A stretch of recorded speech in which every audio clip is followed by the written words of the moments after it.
Welcome to the Deep Dive. We unpacked fascinating topics and really try to distill the most compelling insights from our sources. Glad to be here. Today, we're diving into something pretty special, I think. It's an historical biblical novella called Early Church Trilogy, Mark, Timothy, Onesimus. That's right. And our mission really is to explore the lives of these three key second-generation early church leaders, Mark, Timothy, and Onesimus. Yeah, they weren't the sort of foundational apostles everyone knows immediately. Exactly. But they were absolutely crucial in building on the work, the foundations laid by, giants like Paul and Peter. And what makes this deep dive, I think, particularly interesting is how the author, Paul Escabrooks, went about it. He pulled from biblical accounts, historical records, scholarly work. Meticulously researched. He does use some imagination to fill in gaps, the undocumented bits, which brings the story to life. But for our conversation today, we're treating the whole narrative as presented to really get into the author's vision. Right, to understand the story he's telling. And it is such a rich story. The core insight he draws out, and we'll see this again and again, is this really powerful idea. Christian church leadership is often caught more than it is taught. Caught more than taught. Say a bit more about that. Well, it means their impactful ministries weren't just about, say, formal classes or instructions. They were deeply shaped, catalyzed even, by their personal encounters, their relationships with Paul and Peter, especially the time they spent together in Rome. That makes sense. Like learning by watching, by experiencing grace and hardship alongside a mentor. Precisely. It's less about the theory, more about the lived reality. Okay, so settle in, everyone. This is a journey through transformation, courage, and the beginnings of a movement that, as this book really shows, was just unstoppable. Let's get into it. Let's do it. We start our deep dive with John Mark.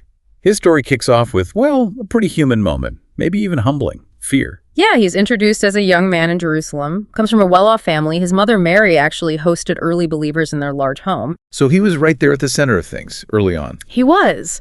And the author puts him right in the Garden of Gethsemane when Jesus is arrested. Mark's there, hiding, apparently just wrapped in a linen bedsheet. Just a sheet. That's the picture painted. And when the guards grab for Jesus, Mark panics, twists away, and just bolts, fleeing naked in the night, leaving the sheet behind. Wow. Talk about an embarrassing moment. And the author even suggests this might be the same Mark who was maybe the rich young ruler Jesus encountered, the one who couldn't give up his wealth initially, but maybe did later.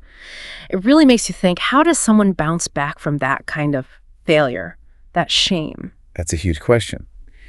The author mentions he found some comfort from Rhoda, his mother's servant girl, and his mother Mary helped too.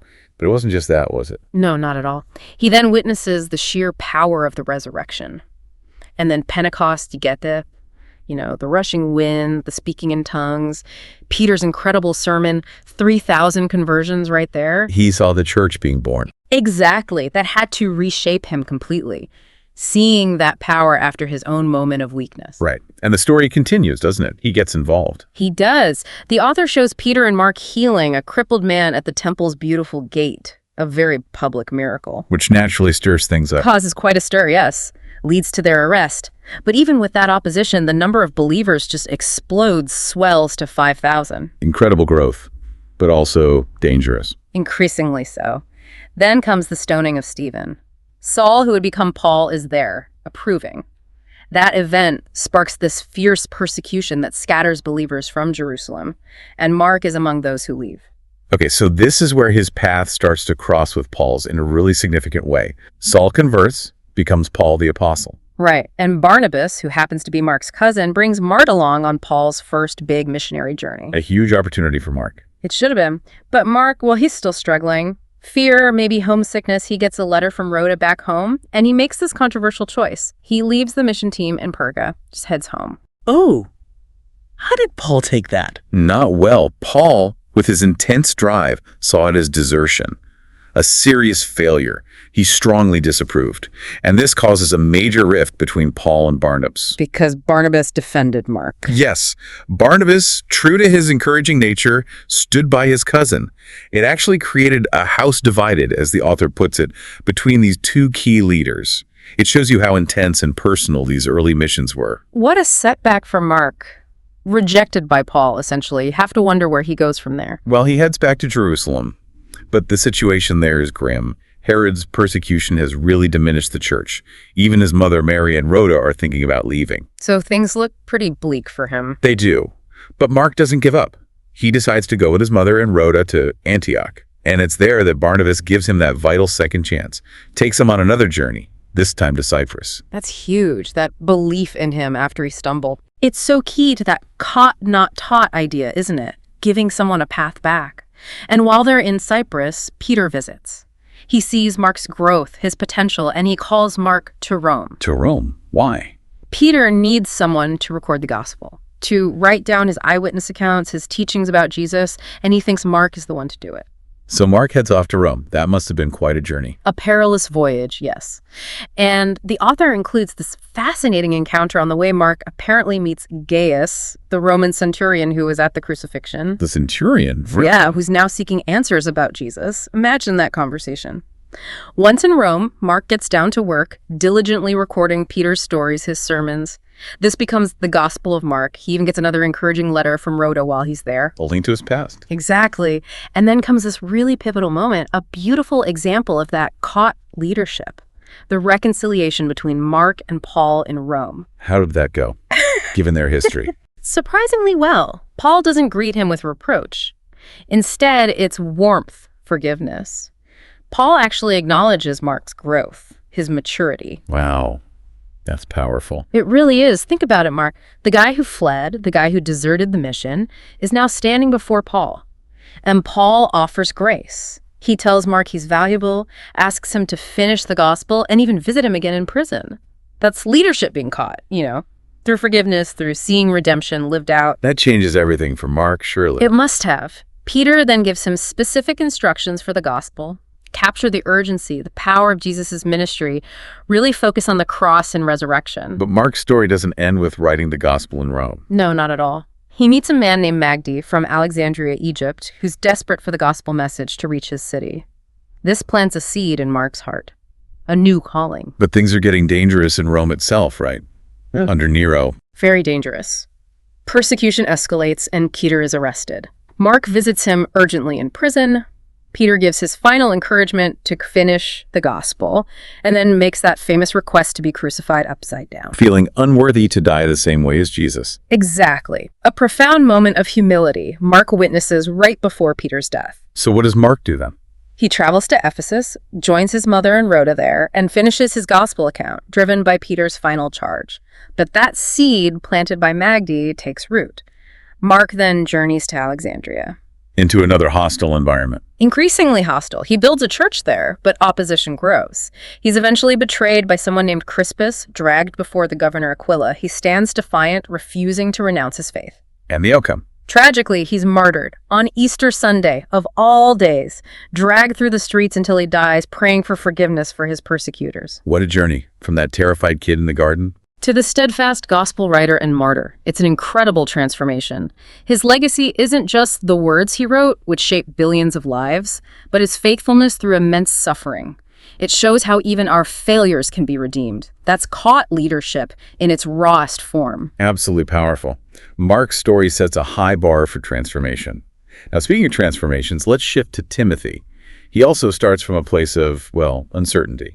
Very much so. His story starts in Lystra. He's a young man wrestling with his identity. His mother, Eunice, is Jewish. His father is Greek, and his grandmother, Lois, is also Jewish. He feels caught between worlds, like a half-breed, as the author puts it, not really belonging anywhere. That inner conflict, that search for belonging, must have been tough. It definitely sets the stage for his later journey. Then Paul and Barnabas arrive in Lystra. They perform a miracle healing a crippled man. And the reaction is unexpected. Very. The locals in Lystra have this legend about Zeus and Hermes visiting them in disguise, so they see this miracle and immediately think Paul and Barnabas are Zeus and Hermes. They try to worship them. Wow. Talk about a culture clash. Right. It shows the challenges they faced. But then things turn dark. Paul is stoned by opponents, dragged out of the city, and left for dead. Left for dead. Yeah.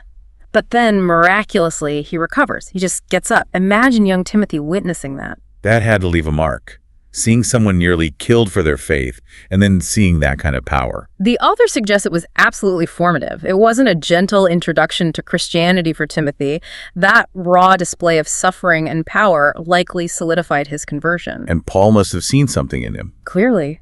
Because Paul returns to Lystra later and specifically calls Timothy to join him and Silas on his second missionary journey, and Paul gives him those famous words of encouragement. The ones about fear. Exactly. God has not given us a spirit of fear and timidity, but of power, love, and self-discipline. That becomes Timothy's anchor, something he really catches from Paul's own example. So Timothy hits the road with Paul. That must have been an intense education. Like an apprenticeship on steroids, really. He's traveling across the Roman world, witnessing everything firsthand. In Philippi, he sees Lydia converted, the slave girl exorcised, Paul and Silas imprisoned after an earthquake, the jailer's conversion. Just one event after another. Constantly. Then Thessalonica, where they're accused of turning the world upside down. Berea, where the people eagerly check the scriptures. Athens, Paul's speech on the Areopagus. Corinth, Paul making tents with Priscilla and Aquila. Timothy saw it all. He learned leadership on the ground in the midst of chaos and opposition. Paul was clearly grooming him, wasn't he? Absolutely. Intentionally molding him. And after all that, Timothy is appointed as the lead elder back in Ephesus, a major responsibility. Ephesus was a big, important church, but also challenging. Very. Thriving, yes, but full of challenges. Timothy has to deal with false teachers, guys like Hymenaeus and Alexander. He faces opposition because he's young. People look down on him. That must have been hard, especially given his possibly timid nature initially. Definitely. But he holds on to Paul's charge. Let no one despise you because of your youth, but be an example. He has to actively guard the truth. It's a constant test of that steadfastness Paul instilled in him.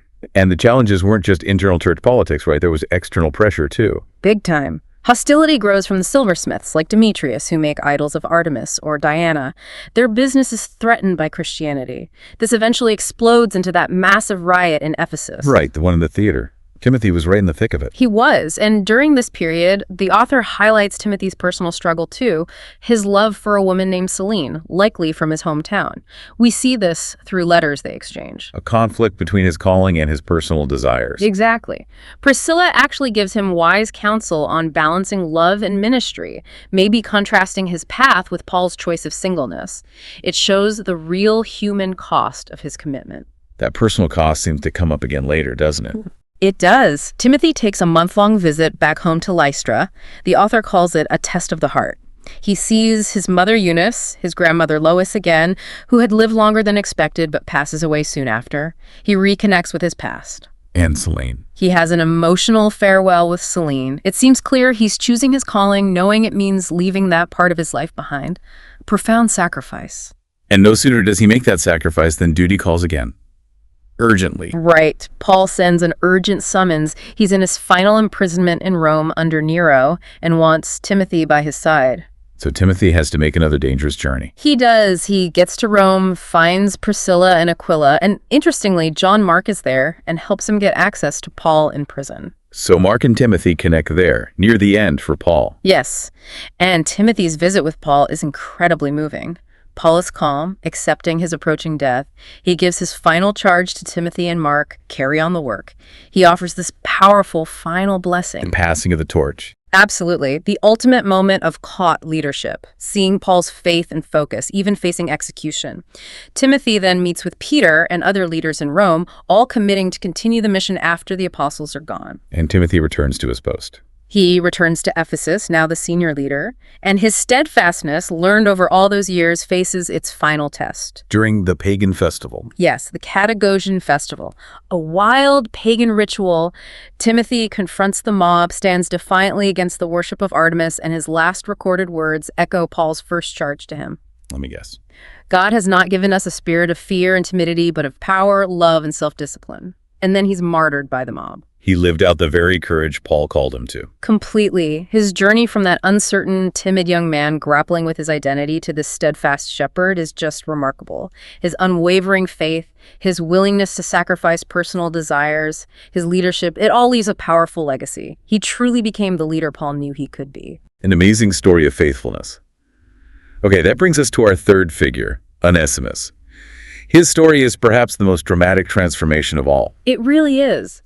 It powerfully illustrates grace and what true freedom means. Onesimus starts as a slave. He's in the household of Philemon in Colossae. His family was indebted, so he's born into servitude. Though Philemon was apparently a kind master. Yes, the author notes Philemon and his wife Apphia were kind, but Onesimus has this deep, burning desire for freedom. A freedom he doesn't quite grasp yet, but he longs for it. And this longing is what sets things in motion. It's the catalyst, yes. Lydia from Philippi visits Colossae. She's Aphia's sister, she shares the gospel, and Philemon and Apphia convert. What about Onesimus? He's skeptical at first, but when he hears Lydia talking about freedom, his ears perk up. He starts secretly listening in on her teachings, though his idea of freedom is still very much about escaping his physical circumstances. So even with kind masters and hearing the gospel, he's still restless. Deeply restless. His father, Dion, who is also a slave there, gives him this prophetic warning about seeking the wrong kind of freedom. But Onesimus can't shake his desire. He makes a drastic decision. He runs away. He escapes from Colossae. Where does he go? He flees to Ephesus. But life on the run is harsh. He ends up as a street beggar, even a thief. It's a grim picture, seeking freedom but finding himself in a different kind of bondage. Poverty, crime, fear. It's a rough path. How does he end up in Rome? Out of sheer desperation, he decides to stow away on a ship heading to Rome. Talk about risky. Does he make it? He does, but he gets discovered by the crew. Instead of throwing him overboard, they put him to work. He becomes a forced laborer on the ship. He's still not free, just useful. So he arrives in Rome, not as a free man, but as what? As someone who's lost, hungry, probably terrified, and this is where his life takes an unbelievable turn. He encounters the Apostle Paul. Just runs into him in Rome. The author portrays it as a divinely orchestrated meeting. Paul somehow knows his name, knows where he's from. Onesimus is angry, scared, suspicious. Understandably. But Paul is patient. He gently reveals that God had a hand in this chaotic journey, that it wasn't just random flight, but a path toward true freedom, spiritual freedom. That must have been hard for Onesimus to accept initially. Very hard. It's a slow process. But Paul's message about being freed from inner chains, fear, shame, bitterness starts to resonate. Onesimus begins to realize his slavery wasn't just physical. This is his real turning point. It's a spiritual awakening. He makes this huge decision. He volunteers to help Paul, who is now imprisoned. He starts working alongside believers like Priscilla and Aquila, and also a young woman named Rachel. So he finds community there. He does, and he takes another brave step. He confesses his whole past, the running away, the stealing to Priscilla and Aquila. How do they react? With understanding, not judgment. They embody the grace he's learning about. His relationship with Rachel also deepens. She shares her own story of being disowned by her family for her faith. They find common ground. And they eventually get married. Yes, blessed by Peter himself. It symbolizes this new life, this new family he's found in Christ, forged in faith. So Onesimus is transformed, reconciled to God, part of the community. But there's still the matter of Philemon back in Colossae. Exactly, the unresolved past. And Paul addresses this head on. She decides to write a letter, a personal appeal, to Philemon. The letter we know is the book of Philemon in the New Testament. That's the one. And it's not a command. It's Paul pleading with Philemon to receive Onesimus back. Not as a slave. But as a beloved brother, as Paul's own son in the faith. It's an astonishing request, asking Philemon to fundamentally change their relationship based on their shared faith in Christ. Onesimus must have been terrified to go back. Absolutely, facing his former master, the man he wronged. But Paul encourages him with this radical idea. Forgive first. Go back ready to extend forgiveness even as you hope to receive it. That's Paul modeling reconciliation, another perfect example of caught leadership. So Onesimus goes. He does. He bravely journeys back to Colossae. He's carrying Paul's letters, the general one to the Colossian church, the personal one to Philemon, and even a copy of Mark's newly written gospel. And how was he received? The author depicts a full reconciliation. Philemon and Apphia welcome him back as the brother Paul asked them to. It's a powerful testament to the gospel breaking down social barriers and healing deep wounds. What happens to Onesimus after that? He doesn't just settle back into his old life. He and Rachel began a ministry together in Colossae and nearby Laodicea. They work to awaken the churches there, inspire generosity. His transformation bears fruit in service. Does he stay there? Eventually, they move to Ephesus. And there, Onesimus actually sees copies of Mark's gospel being made and distributed, connecting his story back to Mark's legacy. And there's a tradition about his later life. Yes, from a later source called the Apostolic Constitutions. It suggests that Onesimus eventually became the bishop of Ephesus, following Timothy and another leader named Tychicus. From runaway slave to bishop. That's incredible. Woo! It truly is. The author ends his story showing Onesimus in his old age, sharing his testimony with young believers in Ephesus. And he emphasizes this profound truth. Philemon was no longer his master. Christ was his master. That was true freedom. What a powerful note to end on. Onesimus's legacy is just the stunning picture of grace, forgiveness, and genuine freedom. From runaway slave to beloved brother to leader, it shows how faith can radically change not just a life, but a destiny. The most unlikely people becoming agents of change. Wow. What an incredible deep dive we've had today, looking at Mark, Timothy, and Onesimus. That central idea from the early church trilogy really comes through, doesn't it? It absolutely does. These three men, so different in their backgrounds, their personalities, their struggles, yet all profoundly transformed. They became these crucial second-generation leaders. Really building on what Paul and Peter started. Exactly. And it hammers home that concept we started with, leadership being caught more than it is taught. Right. It wasn't just about sermons or lessons. No, it was about immersion, observation, seeing faith lived out, feeling grace firsthand, being shaped by shared struggles and triumphs alongside giants like Paul and Peter. It was apprenticeship in the deepest sense. You see it in each story. Mark going from that fearful flight to courageous writer and martyr. Timothy, moving from timidity and wrestling with his identity to being that steadfast shepherd facing down mobs. And Onesimus, the ultimate journey from physical and spiritual bondage to becoming a beloved brother and a leader embodying grace. Each journey involved immense challenges, personal sacrifice, real suffering. But their faithfulness, often quiet, often costly, fueled this movement that just kept growing.